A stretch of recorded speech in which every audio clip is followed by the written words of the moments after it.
bulchiinsa magaalaa Adaamaatti sirni beekamtii mana murtii aadaa fi baandii urjii Adaamaa torbee aadaa gaggeeffamee jira. Sirnicha irratti hooggantoonni magaalaa Adaamaa fi haadholiin siinqee, abbootiin gadaa, artistoonni baandii urjii Adaamaa fi keessummoonni waamichi taasifameef argamaniiru. Itti gaafatamaan waajjira aadaa fi turizimii bulchiinsa magaalaa Adaamaa obbo Turaa Gizaaw keessummootaan baga nagaan dhuftan jechuun kaayoo sirnichaa ibsaniin waajjirri aadaa fi turizimii bulchiinsa magaalaa Adaamaa aadaa fi seenaa uummataa tiksuun cinatti seenaa uummatichaa dhaloota dhaalchisaa hojii hojjetameefis beekamtii kennuun kan jajjabeessuudha jedhan. Kunin turre yeroo gabaabaa hoggoottanuma 4-5 dura dhimmi akkanaa kun bakkee tokkotti wal ga'ee namni akkaataa kanaan waa'ee safuu isaa, waa'ee aadaa isaa, waa'ee sirna gadaa isaa haasa'uun hin turre. Namni as keessaa daa'imni hin jiru hundinuu ni beeka. Akkanatti wal geechi maqaan maalii akkasitti kennamu hin beekta. Waan feeteyyuu kanaa softu ta'e maqaa akkamiitu sitti kennamaa ture kan jedhu kan hundi keenyaa hin beekna jechuudha. Itti dabaluun obbo Turaan sirna mootummoota darbanii keessatti carraan walitti dhufanii safuu fi duudhaa irratti akkasitti waliin mari'achuu kan hin turre ta'uu kan himan, hojiiwwan hojjetame kun immoo sadarkaa walaa caaluuyyuu malee kan gahee hunda keenyaa agarsiisuudha jedhan. Hojiiwwan hojjetama keessattuu humnoota waloo jedhamee kan labsame keessaa dhimmi mana murtii aadaa jedhu kun dhimma addaati. Manni murtii aadaa safuu ganamaatti nu deebise. Oromoon safuu qaba. Garanaaf garanaan rakkoon bakkeewwan adda addaatti kan uumamu kun akkanumaanii miti. Safuu keenya kan ganamaarraa waan maqneef Oromoon waan mara araaratti amana. Araaratti. Oromoon hammatuutti amana. Oromoon jaalalatti amana. Jaalalli sun akka badu, aadaan keenya akka badu godhameeti rakkoowwan garaagaraa obboleessa irratti ka'ee rakkoowwan garaagaraa uumamaa kan jiru jechuudha. Safuu keenya keessaa waan baane. Kanaaf manni murtii kun safuu sani deebisaa kan jiru amma sa'aatii kanatti.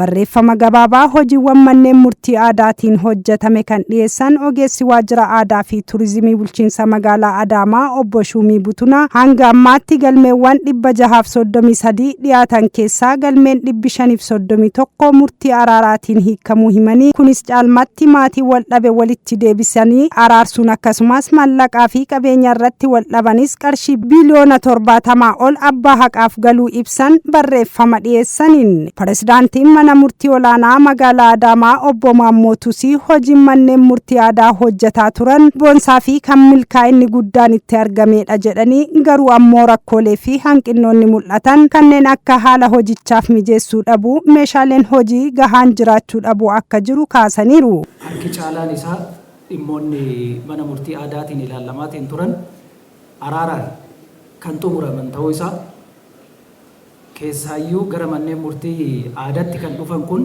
harki caalaan isaanii akkuma gabaasa obbo Shumiin asitti dhiyeessaatiin turan argaatiin turtan sadarkaa calqaba irratti qofa kan hafan kan ol dabarfata dhufan dhimmoota 600 kana keessa dhimmoota muraasa. Dabalataanis dhimmi aadaa uummatichaa irratti hubannoo wal fakkaatu dhabuus kan mul'atu ta'uu jiraachuu himanii gama leenjii hubannoo cimsuun kan deeggaran ta'uu kaasaniiru. Hojii hojjetamaatiin ture kana keessatti ammoo amma hanqinnaaleen tokko akka jiran irra deddeebiidhaan isinis kaasaatiin turtanii jirtu. Nus karaa manneen murtii sadarkaa kutaa magaalaa jiraniin xiinxala gabaabaa geggeessinuun rakkooleen tokko ammas furamuu qaban, qaama garaagaraatiin furamuu qaban akka jiran kan kaastan jira.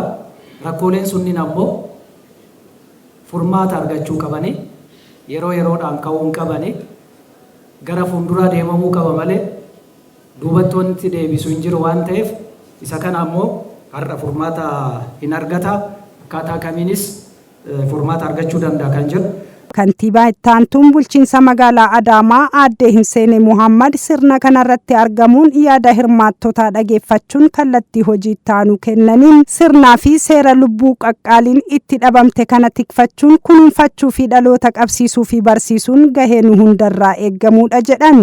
Walumaa gala dhimmoonni isin keessumaa dhimma urjii baandii Adaamaa booddeettiin deebi'a mana murtii aadaa wajjin wal qabsiiftanii kaastan raawwii hanga ammaa hojjetameef gabaasa dhihaatirraa bu'aa gurguddaadha. Magaala keenya keessatti dhugaa dubbachuuf bu'aan argamaa jiru waan salphaa miti. Itti dabaluun dhimmi sirna utubuu fi lafa qabsiisuu dhimma qaama tokkoo qofa taasisanii ilaaluun hin barbaachisu kan jedhan aadde Hinseeneen keessattuu fooramii magaalota Itoophiyaa irratti hojii humnoota waloo arfan keessaa hojii ijoo kanaan wantoonni hojjetamanii milkaa'ina galmeessisan hedduudha waan ta'eef xiyyeeffannoon haa hojjennu dhaaman. Kanaaf immoo beekumtii kennuun deeggaruun labsiidhaan kan deeggaran hojiin kun bakka jirrutti deeggaruun waan labsiidhaa fi seeraan caffeedhaan labsamee gadi nuuf bu'u. Kun immoo faayidaa uummata keenyaatiif jedhamee labsiin gadi bu'e kan hojiirra oolchuu deeggaruun kan keenya hunda jechuudha. Namni quuqamni sabaa itti dhagaha hojii kana deeggaruudhaaf namni fedhii hin qabne hin jiru. Kanaaf qabannee itti deemuun deeggaruun hordofuun kan keenya ta'a waan ta'eef sirriitti kutaaleen magaalaatiif aanonni nuti sadarkaa magaalaatti hojii kana qorachuun deeggaruun kallattii itti kahaa kan deemnu. Hirmaattota sirnicha irratti argaman keessaa kanneen yaada kennan gama isaaniitiin dubbiin aadaa fi seenaa ofii dhalootaaf ceesisuu dubbii seenaa bal'aa Oromoo ceesisuu waan ta'eef ammas gahee nurraa barbaadamu haa bahannu jedhan. Manni murtii aadaa kuni kan eenyuti hoo jenne kan Oromoo hundaati. Manni murtii aadaa kuni safuu duudhaa kaleessa nu harkaa baddee haqa nu jalaa saammamte san Oromoon kan itti bakkatti hin deeffatu. Kan ammoo bakkatti deebisuun kan Oromoo hundaa, kan abbootii gadaa, kan haawwatii siinqee qofa osoo hin ta'in kan hoggansa keenyaatis jechaadha. Yaadota akka gaaffittis akka yaadattis isin akka nuuf fuutanii galtan wanti an barbaadu tokko maateriaalii keessa ka'ee jira. Bakka shaakalaa dhabuu kennaan wantoota hedduutti nu mudatee jira. Fakkeenyaaf baandiin urjii Adaamaa aartii qofaan odoo hin taane gama siyaasaatiin gahee olaanaa shawra guddaa baandii taphataa ture. Karoora qaba. Akkuma hojjetaa mootummaa kamittuu karooraan hoogganamee hojjeta. Hojiiwwan karoorfanne kana bakka shaakalaa dhabuu kennarra kan ka'e fakkeenyaaf waltajjiiwwan garaagaraa irratti hojiiwwan tokko yookaan hojiiwwan lama qofa agarsiisaa turraa jechuudha.